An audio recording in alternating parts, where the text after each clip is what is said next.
Trump said a lot of things yesterday, and one of the things he said was that he holds both the United States and Russia responsible for the election meddling. Why would he ever say that?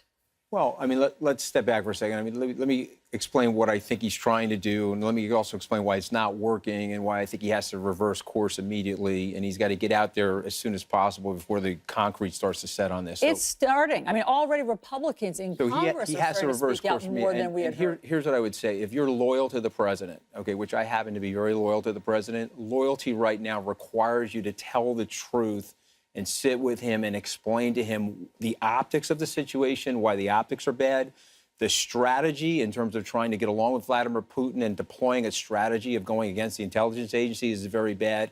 And then the last thing, as it relates to the execution of what you really want in the world, which is global peace and prosperity, you've got to back up the U.S. intelligence agencies here. Why isn't he doing that? So, well, I think again, I can only explain it from my vantage point. I think that he's looking at the situation as a contrarian, as an entrepreneur, and he wants to have a very good relationship with Vladimir Putin, and he wants to suppress the anxiety and the antagonism between the two nations that have been present for the last 5 or 6 years. Why does he seem to want to have a good relationship with Vladimir Putin over a good relationship with his own intelligence agencies? Well, you see, that's where I think the dilemma is. I think that he's made a very big mistake here. He's got to reverse course immediately. What would that look like? Reversing course live in the city? Do you live in the city? I live outside the city. Okay, so in the city, about 3 or 4 years ago, a couple of police officers, unfortunately, were killed.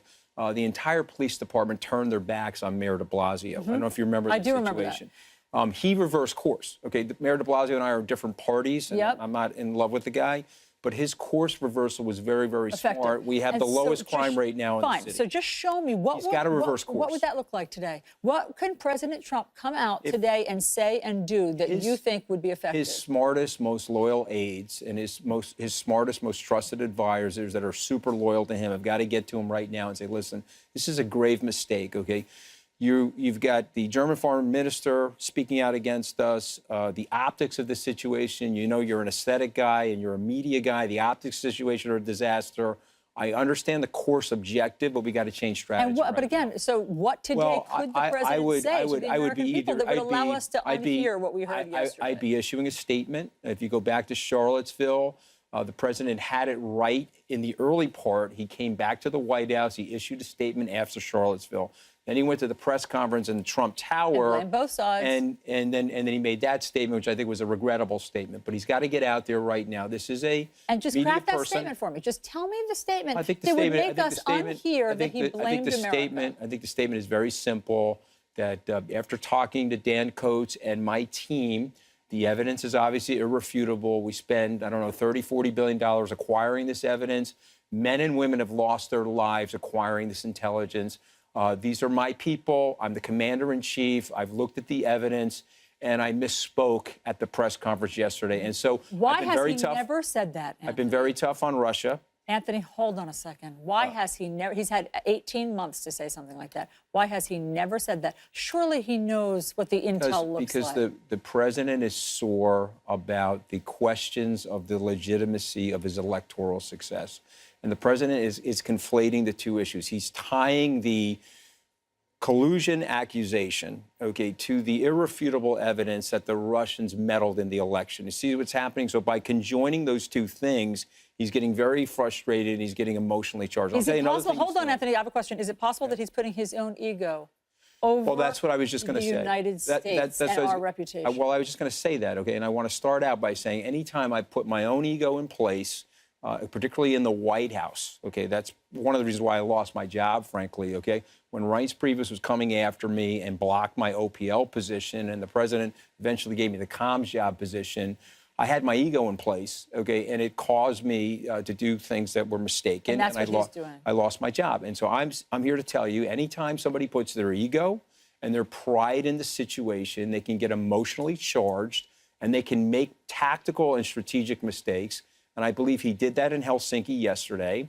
And I believe that honest people inside the White House that love the country, love the president, and are loyal to the president will look him straight in the face and say, Mr. President, This is absolutely the wrong Like strategy. who? I'm just curious. Who do you think is going to say that to the president? I don't know. You know, Because let me tell you something. I don't want to say somebody's name, and because here's the problem: is some of the people in the White House really like me, and there's one or two people in the White House that actually really don't like me. I understand why you're in a suggest somebody's pickle. name and then they go on the most wanted list. The reason I want you to say somebody's name is because we want some accountability. So here's the deal. Yesterday, Bill Shine, whom you and I both know very well, the head of the new communications, here he is, the head of the communications now in the White House, has basically your job. He was with the president in Helsinki. Sarah Sanders, you saw her there. She was with the president. You think that they have any control over what the president says? Not really. He said, he talked about America's foolishness and stupidity even on their watch. I don't think they have control, and it's not really even about control. What it is about is trusting your inner self and telling the truth, okay? You know, we read in the first grade the story about the emperor not having any clothes. And if the emperor has no clothes, you've got to be the one person in the room that says, hey, look, I'm really sorry. Like you, look, I'll speak for myself. I spent 2 years on the campaign. I gave several $100,000 to the PAC, the campaign, and the inauguration. And you lost your job. And I lost my job after 11 days. And by the way, it hurt my company, okay? So I'm saying, sitting here as a very loyal guy. I understand that, and I appreciate that. You got to switch tactics here. But who is ever going to tell the emperor he has no clothes? Inside the White House? Yeah. Well, I don't know the answer to that, but I do have a close relationship with many people inside that White House. It doesn't seem like anybody really says this to the president. But here's the problem. What's happened is because there's been so many firings, there's been so many defections, and there's been some impetuous activity in terms of the way people get fired. People like their jobs. They like the access. Yes. That's part of Washington, which you and I don't like. Maybe you like. I don't like that part of Washington. And so what happens is you're like, okay, wait a minute. I'm going to keep my mouth shut here, and I'm going to foil. I'm going to go into the path of sycophancy here. Yes. And this is the absolute wrong situation to be doing that. It's not absolute working, wrong situation Anthony. to be doing it. Anthony, and so, like Rand Paul is an example. Yeah. I get where Rand Paul is coming from.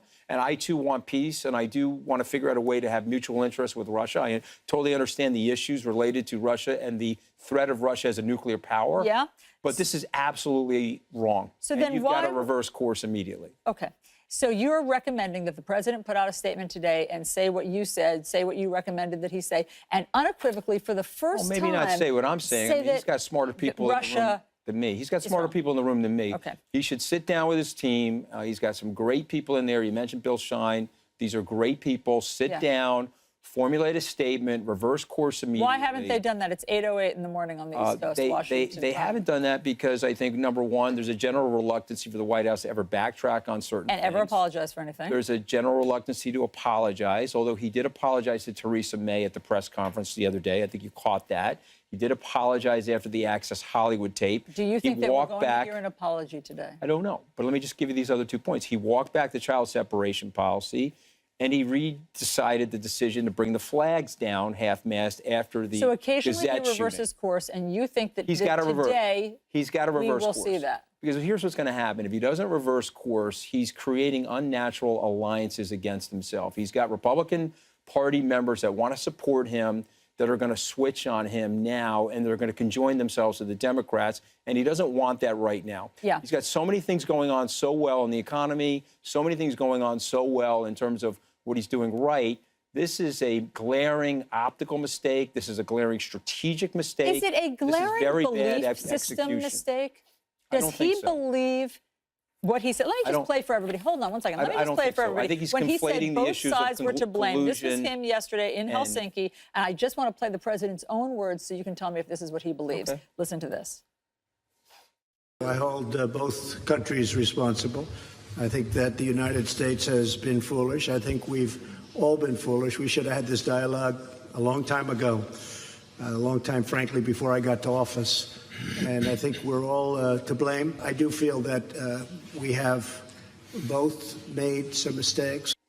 I remember when President Obama said anything mildly critical of the United States. I remember the hue and cry among Fox News and among Republicans who said he was part of the Blame America First crowd. All right. That's blaming America first, isn't it? Okay, but let me just, again, I'll explain it, okay, if you want to hear it. Okay, what he's basically trying to say there is that the tension between us and the Russians, in his mind, is completely unnecessary at the level, the threshold level that it's at now, and that there is blame on both sides to try to bring the tension down. That's what he's basically trying to say. Because it sounded a lot like he was saying that America, the victim of election hacking, was to blame. Allison, I understand that. That's one of the reasons why he's got to walk this stuff back. But what I think he's doing right now is he's conflating the two issues of collusion and the Russians actually meddling in the election. And he's saying, wait a minute, people are going to say that my electoral success is delegitimized by all this.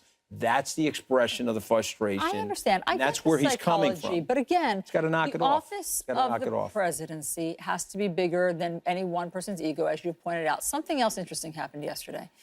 Or I think that this was either Sunday or Monday. CBS asked the president about Dan Coates, the DNI, his warning. He is sounding the warning bells. And what he said is that he sees red lights flashing about what's to come for the midterms and 2020, the way it was, the way red lights were flashing before 9/11. It's that dire of a situation. There's that many warning signs that Russia's going to do it again. The president was asked about this. You know what he said to CBS?